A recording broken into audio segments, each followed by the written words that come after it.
Right. Hello and welcome to the Zonal Weakness brought to you by Ghana Football Fantasy and powered by Fantasy Football Scout.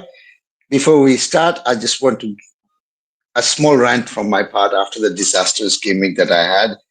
Yeah, just that I had Sanchez and Colwell, 95 minutes. Hall, I don't know what happened to them. I didn't have Salah captaincy. That's another one. Madueke was another one that stopped Parma. I had Haaland captaincy, so that's there. Havertz I had was benched, and then yeah, I don't know where the hell was Raul Jimenez. So ended up falling from 300,000 K to down to I think 1 million, which is good. At least we'll get rid of it very soon because the busy schedule is starting. But welcome, Bethany. How was your game? I mean, slightly better than yours, I think. I can't feel quite as bad when I listen to your story, but yeah, my plan for weeks has been to bring in Jackson for Haaland.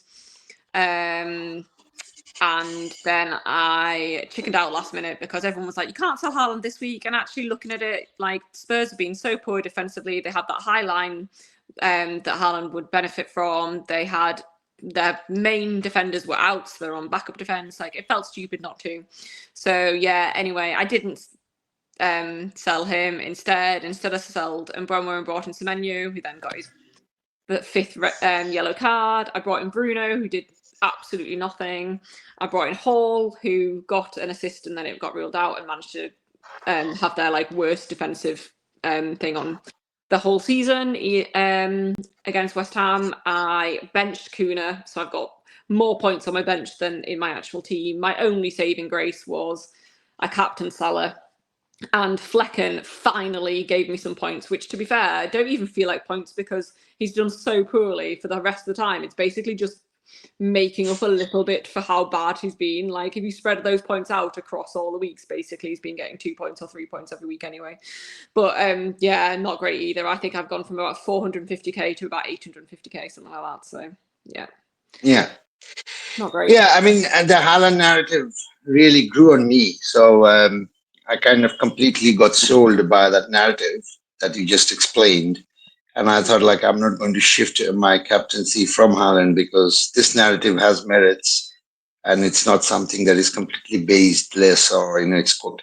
But at the same time, it's good to hear that you had Salah captaincy, but you also got points from Flecken. So if you look at it, Salah overall from average is 10 points per game week, whereas Flecken is just 2 points per game week. So you have the two extremes, I would say it. And I think that kind of reflects and illustrates the whole game week in a sense. So yeah, interesting, interesting. But we are going to audience. We are going to cover this week. We're going to cover game week 13 and game week 14 because by the time we'll be recording for the next one, it will already be game week 15 on the. We'll be on the verge of starting the game week 15 because now the busy schedule is coming. So perhaps over the next couple of period, at least during the busy schedule, you might see a zonal pod that is covering 2 game weeks rather than 1 game week. And Bethany, you are lucky to start that trend with 13 and 14. So let's get started. Is there something that you wanted to say, perhaps? No, I think I've had my rant the same as you. I think that's pretty good. Yeah. Okay. All right. Let's go. So this is the zonal weakness, of course, for game week 13 and 14. And before we start, please do give us a like and follow and subscribe to all the channels. We are producing regular contents every week, every day. So do subscribe and you will be likely to be benefited, at least if you're not following me directly, but just the overall channel. Yeah, you should be getting benefits out of it. Yeah. And then, of course, all the data that you see on our show, but also on the zonal data, everything comes from Fantasy Football Scout membership area. If you're interested in the membership, please click in the link in the description below and you'd get a 40% discount and you'd have access to plenty of articles, data, and of course, a lot of information that you can obtain and you can make your own assessment and your own decisions. And I'm sure those decisions are very informed and evidence-based. So yeah, moving on. Here is game week 13. But before that is the transfer review. And I think in game week 9, we made these suggestions, these 3 players. So over to you, Bethany. What do you think about these transfer suggestions that we made in Gameweek 9? Yeah, obviously, Umbremo and Madison have come off pretty good from this. They've averaged kind of 6.5, 6.25 points per match, so they've done quite well. I think, especially in the kind of the games you would have expected from Umbremo, he's done well in kind of Ipswich, Bournemouth.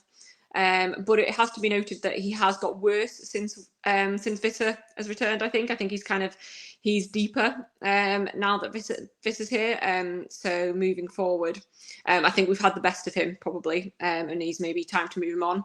Madison's been interesting, obviously, because he's not really got the start until this week, and then he's hauled once he started this week. So most of his points have actually come in game week 12. So you had to have held him that long. But when he's on the pitch, Madison is great. Son, I just don't know what's going on with Son at the moment. I just don't think you can trust him. And there are so many good players at Spurs that the points are spread around. So he's been a bit disappointing, I think. But otherwise, I think you can be pleased if you did keep Madison and Webmo for those 4 weeks. Yeah, what's interesting is that the fixtures where you expect Madison to score, he didn't do anything. No. But in the fixtures that you didn't expect, I think that's where he delivered. But yeah, I think that's how FPL is going these days, where you expect it's not happening and where you don't expect. Classic FPL. But anyway, exactly. All right. Right, this is the Game Week 13 table, and we'll be covering 16 teams. So over to you, Bethany. Let's see what stands out. So over to you. Yeah, so first of all, we've got Arsenal, who play West Ham. I think that's a really nice game for Arsenal. My particular favourites are Saka, but I also like Odegaard. I think Saka's been our favourite all the time, but obviously Odegaard is much cheaper. He's come back from injury, and I think he's got attacking returns in both of them. Both the fixtures since he's returned, looking really good.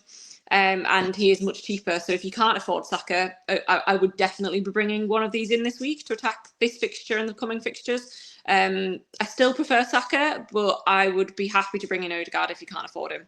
I think I'd avoid the others. Obviously, Havertz was benched the other day. You're not sure, and they will share minutes between them. Whereas I think Saka and Odegaard are your consistent. And they've got options to bring in goals and also assists. So yeah, I really like both of them. Then we've got Brighton, and again they've had a few tough fixtures, but they've continued to do really well through them, and they've got some really nice fixtures coming up again now. So definitely time to invest in Brighton if you had sold their players or you haven't invested yet. João Pedro, I think, is the standout option there, especially while he's so cheap still. Obviously, chances conceded down the centre for Southampton. They're ranked third. So yeah, I really like João Pedro, but I'm not against Welbeck still. But I think João Pedro is the way to go. I'd go there. We've got Robinson, who I played this week, who then managed to concede a load. But Fulham, they're not looking as good recently. So again, it's nice to see Robinson on here because I've got him. So I probably will have to play him this week. So it's nice to know he has a chance of attacking returns. But otherwise, I wouldn't be buying Fulham players at the moment. I think they've dropped a little bit and not really sure where they're going. There. Next up, we've got Newcastle, who again were super disappointing at the weekend for us and obviously Newcastle fans. But I think the key takeaway for me, I listened to the game. I was driving as it was on, and I listened to it. And they had all the possession. Isaac had loads of chances. Hall produced loads of potential chances that could have been assists. He got the assist for the goal that was ruled out for offside. So it's disappointing this week, but I'm not worried about Newcastle going forward. They felt like the better team there. They were just unlucky. So don't rule them out yet. If you're Isaac, don't be selling him in anger.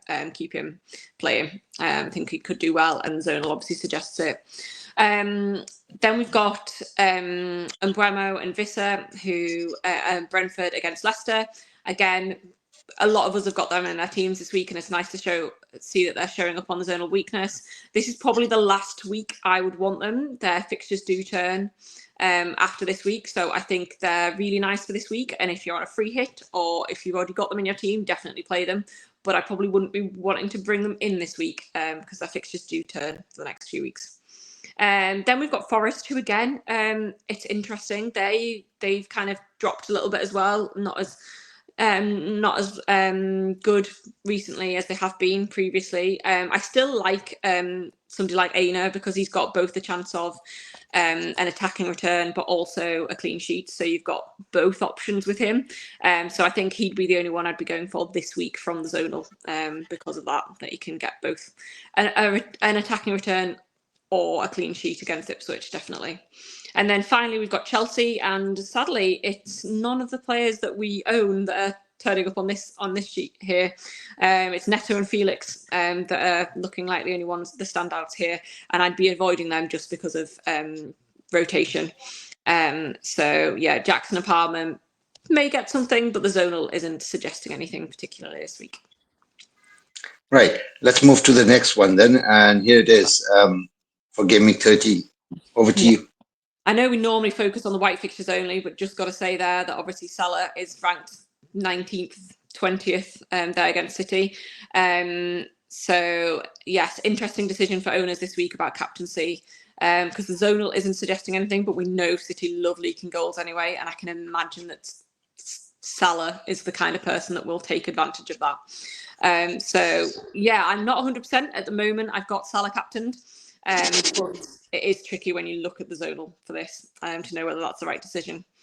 Next, we've got Bournemouth, and the one standing out here, 𝐁𝐞𝐭𝐡𝐚𝐤 is looking really good. Again, could be a nice defensive asset too against Wolves. And I also like Evan Nielsen. I think again another, if you want some cheap forwards to be able to get some expensive midfielders, if you want your Salah, Saka, Palmer in midfield and you're selling some forwards, I do quite like Evan Nielsen as well as João Pedro. I think it's a nice option.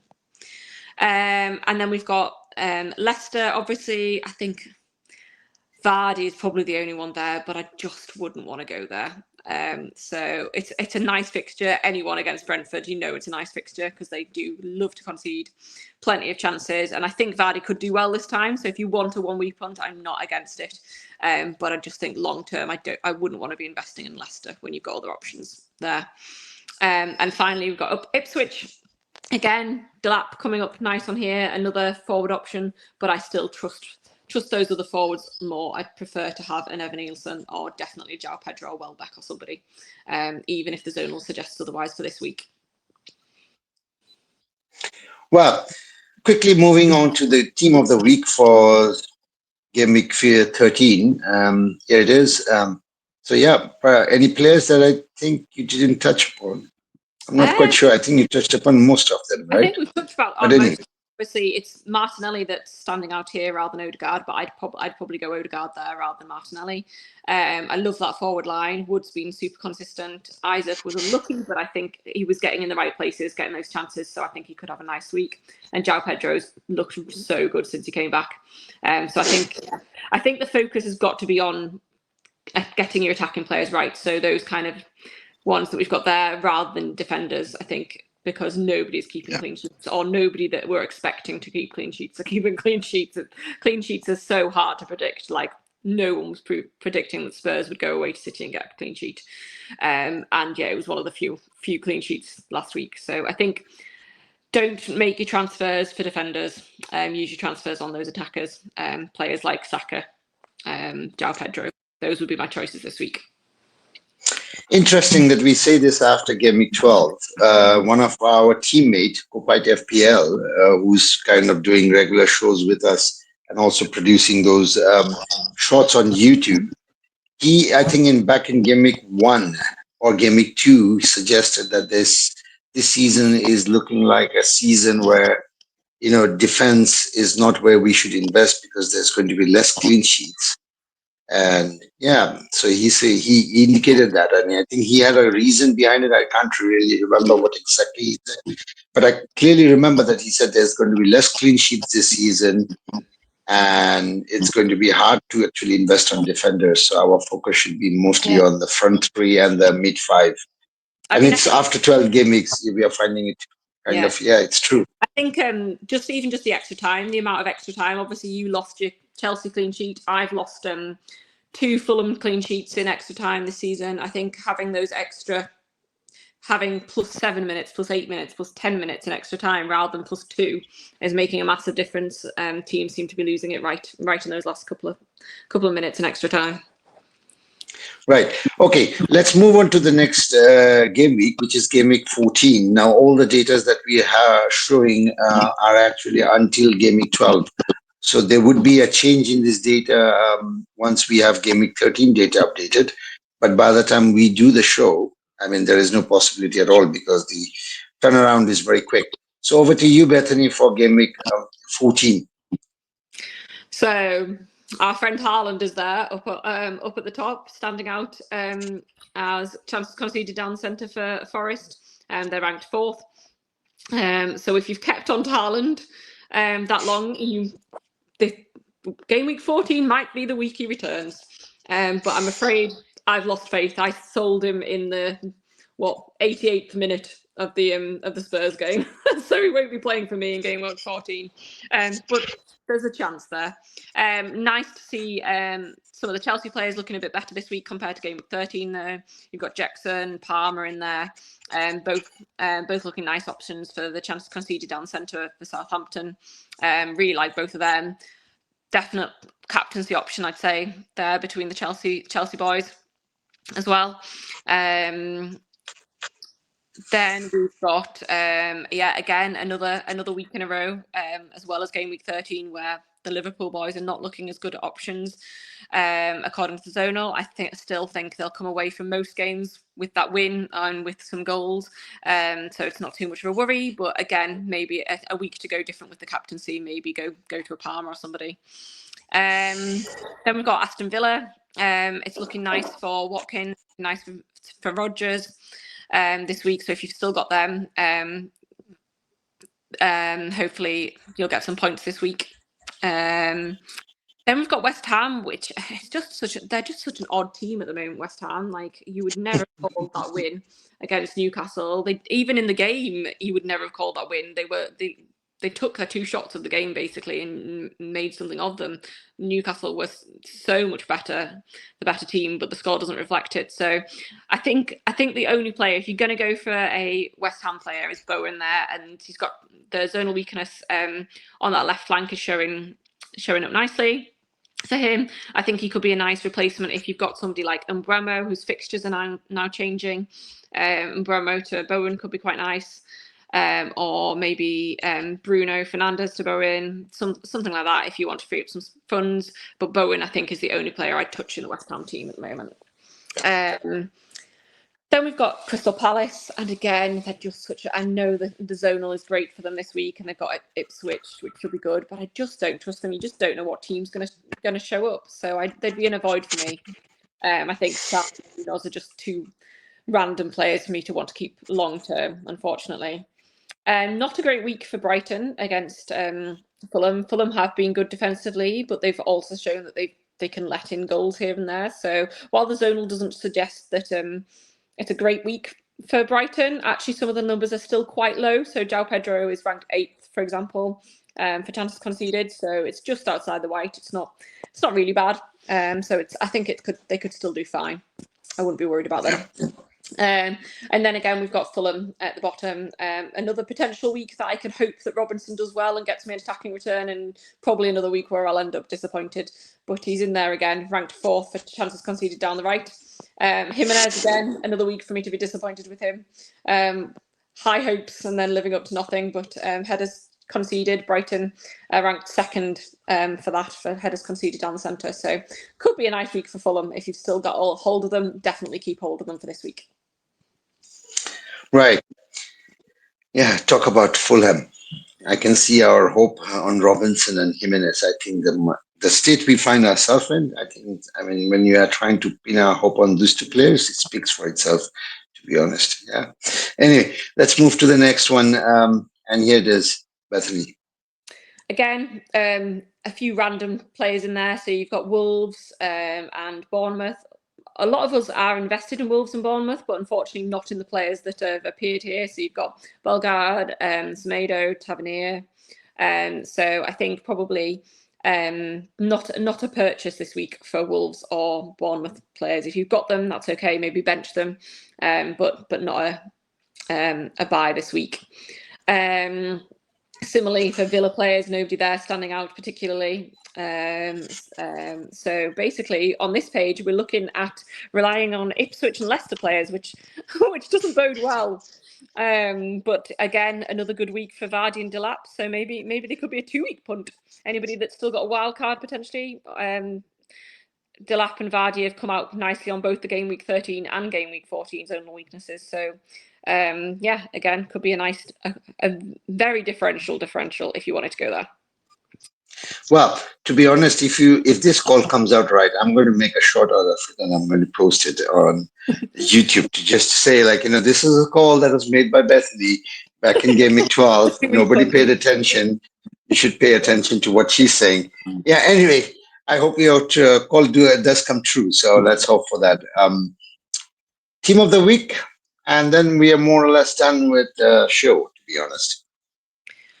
Yeah, so again, like some interesting choices in here. So Salah and Palmer, I think, are both obvious options for us to go with at the moment. Haaland, if you've kept him, the data's looking good, so you probably have to keep him again for one more week.